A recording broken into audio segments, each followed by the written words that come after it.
Assalamu alaikum wa rahmatullahi wa barakatuh. Ashama harka fuune Oromoo koo guutuu amantiif kutaa osoo waliin qoodin jirra jirtu har'as deebi'ee dhufee jira. Waa'ee shamarran keenyaa akkasuma mootuyyuu gaa'ilaaf maal godhuu qaban akkasuma gaa'ila keessatti akkamitti jireenya isaanii haala miidhagaa ta'eef bareedaa ta'een jiraachuu qaban kan jedhu qabadhee dhufee jira. Hundi keessan warroonni shamarran taatan kan gaa'ila keessa jirtanis ta'e kan gaa'ila ganaa ijaarachuu heddan viidiyoo kana hanga xumuraatitti ilaalaa isiniin jedha. Hundi maatii kiyyaa galatoomaa isin jaalladha isin kabaja. Itti aansuun gaa'ila jechuun jalqaba irratti waa'ila jireenya keenyaa yookiin ammoo gammachuu jireenya keenyaati isiniif galee gaa'ila namni hin qabne waan hedduun kan saaxilamuu fi akkasumas shamarreen takka erga dhalattee guddattee umriin ishee gahee jedhee gaa'illi isii irratti dirqama kallattii kamiinuyyuu tahee jechuudha. Akka amantiittis tahee akkasuma mootuyyuu akka hawaasa kamiiyyuu haa ta'u keessatti akkuma baratamee dirqama jechuudha. Kanaaf umriin ishee ajaja waan ta'eef jecha gaa'ila yoo raawwatanii shamarran balfadda addaatiin laaqamuu fi akkasuma mootuyyuu safuu fi aadaa duudhaa isaanii dagachuu irratti kan xiyyeeffatan. Kana oolchuuf jecha gaa'illi dirqama kenna ka'eennuyyuu haa ta'u abbaa barbaaddeeyyuu tahee jechuudha. Itti aansuun jechuudha gaa'ilaaf jecha jalqaba of qopheessuun dirqama kenna. Gaa'ilaaf qopheessuu jechuun erga gaa'ila raawwadhee shamarreen takka jechuudha erga umriin ishee gaa'ila gaheerraa akkasuma mootuyyuu erga aadaa yookiin ammoo marsaa laguu argiteen booda akka umriin ishee gaa'ilaaf qophaa'aa jiru beekuu of amansiisuu qabdi. Kanaaf viidiyoon kun dhala amma booda dhufuuf kan har'aa qofa osoo hin tahiin ijoollee amma booda dhalatanii guddataniif waan jechuudha yeroo dheeraa taa'uuf waan gaarii hojjannee akkasuma mootuyyuu irratti dubbadhee irraa akka namni kiyya fayyadamuu fi anis ammoo bu'aa gaarii irraa argadhee uummata kiyya biratti jaalatamaa fi kabaja argadhu barbaada akkasuma rabbii birallee. Kanaaf hundi keenyaayyuu shamarran keenya umriin erga marsaa laguusi dhufeerra ati shamarree umriin kan kee gaa'ilaaf qophaa'aa jirtu akka taate of beekuu qabda. Ofis amansiiftee ofitti himuu qabda. Itti aansuun ammootuyyuu erga umriin kan kee gahee gaa'ila karaa kamiinuyyuu haa ta'u kallattii kamiinuyyuu osoo raawwattee hedduu bareedaadha. Gaa'ila jechuun gammachuu jireenya keetii fi akkasuma ammootuyyuu qormaata addunyaa kanaati. Qormaata addunyaa kanaa irraa tokkoffaan kuftuunis kan ittiin kaatu gaa'ila. Akka fakkeenyatti erga gaa'ila raawwattee yookiin bultii keessa seentee waan gaaris jiraachuu akkasuma hamas jiraachuu dandamta. Itti aansuun ammootuyyuu ilmaan gaggaarii fi akkasuma ammootuyyuu firii onnee keetii achirraa madda gaa'ila irraa jechuudha. Iyyan dhugaadha gaa'ila wal fuunis osoo hin jiraatiin karaa adda addaatii fi akkasuma balfa adda addaatiin ilmoon argamuu ni danda'a. Haa ta'u malee ilmoon sun karaa irratti kan kufuu fi akkasuma ammootuyyuu rakkoolee hamaa kan keessa seenuu fi rabbi birattis kan jaalatamaa hin taane nama birattillee kan jaalatamaa hin taane amantii feeteyyuu qabaatee jechuudha. Kanaaf shamarran keenya erga umriin isaanii gahee gaa'ilaaf raawwachuun dirqama isaaniiti. Osoo maatiin isaanii akkasuma yeroo ammaa kana dhalli ammaa jechuudha biyya alaa deemuu fi akkasuma ammootuyyuu jiruu bilicilitii addunyaa kanaa kan warroonni dhiyaas ta'e akkasuma immoo faashin adda addaa hordofuu irratti xiyyeeffan. Ana mataa kiyyarraa jalqabee jechuudha nin jaaladhas akkasuma immoo nin hordofas nin godhas jechuudha. Kuni garuu ammootuyyuu lubbuu keenya of gowwoomsuu yookiin ammoo of sobuudha malee waan gaarii gaa'ila keenya keessattis ta'e jireenya keenya fi qabrii keenyaaf illee gaarii miti. Kanaaf hundi keessanuyyuu gaa'ila raawwattanii erga jettanii osoo hin raawwatiin dura wantoonni hedduun isin mudachuu mala. Namoonni adda addaa gaa'ilaaf isin qaadhimachuu yookiin isin kadhachuu mala.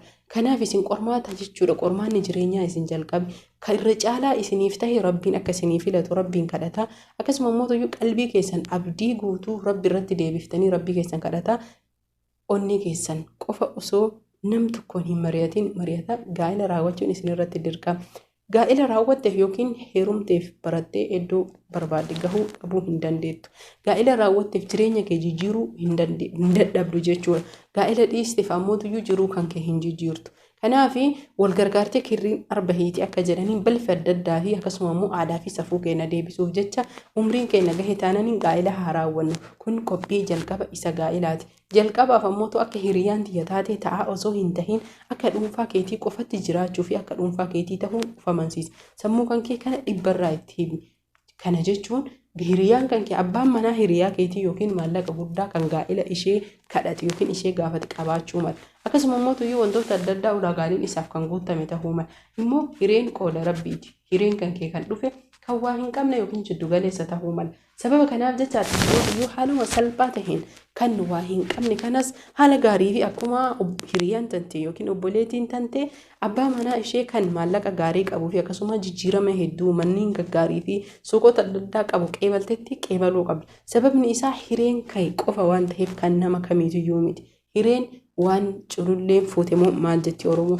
Kanaaf hundi keenyayyuu haala kanaan erga gaa'ela keenya qeeballee fudhannee uf amansiisuu qabna. Gaafa takka jennee bultii keessa seenne yookiin ammoo abbaa manaa keenya bira geenne kan ganama sanirraa kaanee goonu haaluma jalqaba akkuma ol kaaneen kaanee dhiqannee booda sanii ammoo haala gammachuu taheen jireenya haarayaa fi akkasuma immoo aduu bariite tana haarayaa jalqabna.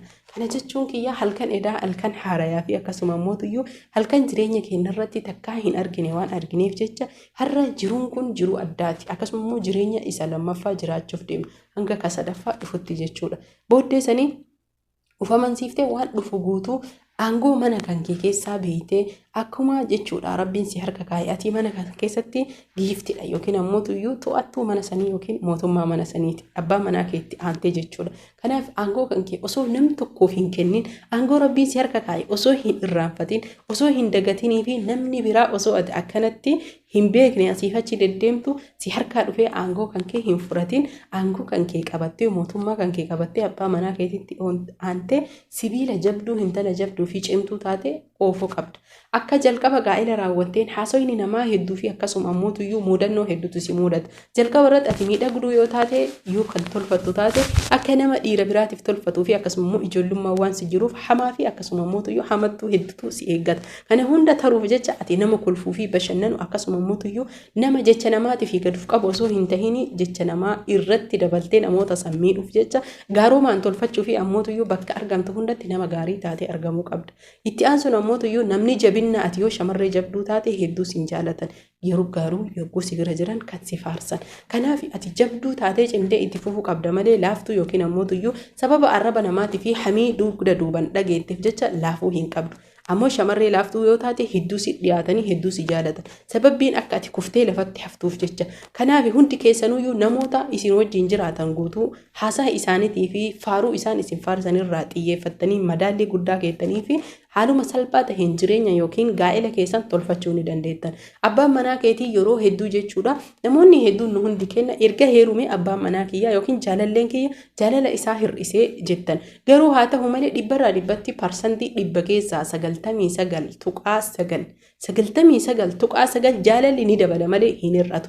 Jaalalli gaafa gaa'elatti seenirraa kan duraa caalaa 99.9 isiniif galaa miti 99.9 ni dabala malee hin hir'atu. Kanaaf garuu akkaataan ibsa jaalalaa kan gaafa gaa'ela osoo hin raawwatinii nuuf ibsamuu fi yookiin osoo jalqaba bultii keessa hin seeninii nuuf ibsan garaagarummaa guddaa qaba. Gaafa san arrabaan si jaaladha kan jedhamuu fi sapiraayizii fi kennaa adda addaati. Garuu har'a kallattiidhaan kan hojjetamuu fi yookiin hojiidhaan kan arginu malee jechaanii miti. Kanaaf adda baastanii garaagarummaa isaa beeynee jaalala keenya yookiin ammoo gaa'ela keenya jabeeffachuu qabna. Ilmi namaa dogongoruu fi akkasuma ammoo muudannoon hedduu waan jiru. Kana hunda isaatuyyuu nu waliif tumsinee abbaa manaa keenya wallaalas yoo ta'e bira dhaabbannee jabeessine ofiis yoo wallaaltuu taane abbaa manaa keenyaa kanarraa barachuun jechuudha. Wantoota gaggaarii inni hojjetuu fi haalaa fi amala gaarii inni qabu irraa dhaalu akkuma Oromoon baante haati manaatii fi abbaan manaa laga takka keessaa waraaban. Kana jechuun haati manaa bifaan warra fakkaataa garuu haalaa fi amalaan warra abbaa manaa fakkaatti kan jedhamuuf sababni isaa haati manaa takka jabdus yoo taate laaftus yoo taate abbaa manaa isheetiin kan dhiigni isii wal makee walirraa dhaalan akkasuma immoo walirraa fudhatanii haala gaarii fi gammachuu bareedaadhaan jireenya isaanii oofatan.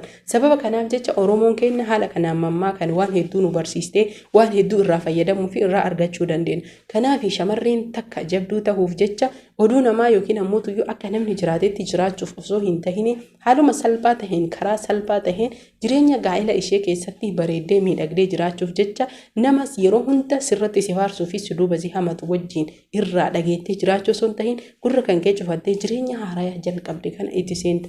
qabdiin adada oolee buluun ammoo jireenya sadaffaa dhandhamuun kan kee waan hin oolle waggaa muraasa booda isa keessatti muudannoo fi muuxannoo hedduu kan argattuu fi akkasuma barnoota hedduu fi rakkooleen adda addaa kan sirra ga'uuf nama tolaa fi hamaa adda kan baafattudha. Kana ammoo tuyyuu kutaa itti aanutti qabadhe kan isinii dhufu asumaan hundi keessan turtii gaarii fayyaan faaya isiniin jedha Oromoo kan ku namoonni hanga ammaatti subscribe gochuun na bira dhaabbattanii akkasuma koomentii yaada babbareedaa fi wantoota dhaamsa babbareedaa na dabarsitan hedduu galatoomaa isiniin jedha. Gaafilee adda addaa isin na gaafattaniif ammoo tuyyuu waa'ee fayyaa dibatas ta'ee akkasuma immoo irratti qorichaa kan irratti hojjetaa jiru malee kan hojjedhe baay'eetu jira. Keessa isaa yoo deemtanii jettan viidiyoo jala deemaatii namoonni haaroo inni dhuftan ni argattan. Gaafilee na gaafattan hedduun isaa kan hojjetamee jedhe. Kanaaf hundi keessan viidiyoo kana argachuuf jecha keessa viidiyoo kiyyaa jala gabbuutanii irraa laaluu irraa fayyadamuu hin dagatina. Immoo kan hafee jedhe irratti hojjechuun yaalii guddaa yeroo dheeraa waan na fudhatu cimee irratti isinii hojjechuuf na jajjabeessuun akkasuma mootuyyuu maatii koo ta'uun warroonni maatii koo hin taane na bira dhaabbadhaa isiniin jedha. Horaa bulaa fayyaan faaya turtii gaarii.